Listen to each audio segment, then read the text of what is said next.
Hello আমার সাকিবিয়ান বন্ধুরা, কেমন আছো? আগে তোমরা বলো, সবার আগে বলো তোমরা কেমন আছো। এতদিন পরে তোমাদের সঙ্গে কথা বলে এবং সাকিব খানকে নিয়ে কথা বলে আজ আমার মন, হৃদয় সত্যি কথা বলতে আনন্দে পুলকিত হলো। আমি জাস্ট ঘুমিয়ে পড়েছিলাম, তারপরে এখন বাজে রাত্রি দেখো 1:20, 1:20 এখন বাজে, দেখো পুরো 1:20, রাত্রি 1:20। এই সময় আমি দেখলাম যে মোটামুটি বাংলাদেশে ইন্টারনেট এসে গেছে। ঠিক আছে, এত দিন পরে তোমাদের সঙ্গে সত্যি কথা বলতে পেরে নিজেকে শান্তি মনে হচ্ছে। তোমরা জানো না যে সাকিব খান এই কদিনে দুবাইতে থেকে প্রচুর প্রচুর প্রচুর কিছু কাজ করে নিয়েছে, প্রচুর কিছু আপডেট এসেছে।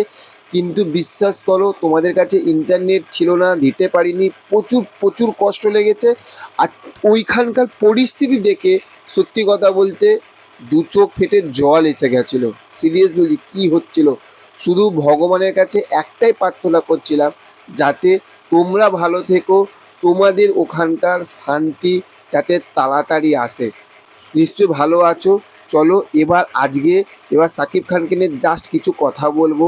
ঠিক আছে, যে দুবাইতে যে সাকিব খান যে গোল্ডেন ভিসা পেয়েছে, ওহ, এবং ওখানকার যে প্রেস মিট হয়েছে, আর তার সঙ্গে বলবো অনন্য মামুন ভাইয়ার যে দরদ যে সিনেমাটা আসছে, সেই দরদ সিনেমাটা কিন্তু একটু একটু করেও কিন্তু প্রমোশন কিন্তু আরম্ভ হচ্ছে বন্ধুরা।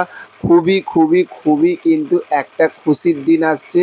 দেখো, অন্ধকার তো আসবে, কিন্তু অন্ধকারের পরেই কিন্তু আলো আসে। কিন্তু এই এখন যে রাত্রি বলছি না 1:20, এখন কিন্তু মাঝরাত, কিন্তু কয়েক ঘন্টা পরেই কিন্তু ভোরের সূর্যটা ফুটবে। কিন্তু সেই রকমই কিন্তু তোমাদেরও কিন্তু ওখানে কিন্তু ভোরের সূর্য ফুটবে। আবারও আগের মতন সব দেখবে, সব কিছু ঠিক হবে। তবে হ্যাঁ, সত্যি এটা খুবই খারাপ একটা সময় গেছে, তবে খারাপ সময়টা কাটিয়ে আমরা সামনের দিকে এগিয়ে আসতে পেরেছি। আজকে এইটুখানি বলবো, তোমরা ভালো থেকো এবং কালকে থেকে ফুল দমে কিন্তু আমরা আবার একসঙ্গে কিন্তু আবার আড্ডা মারবো, তোমাদের সঙ্গে কথা বলবো, সাকিব খানকে নিয়ে কথা বলবো।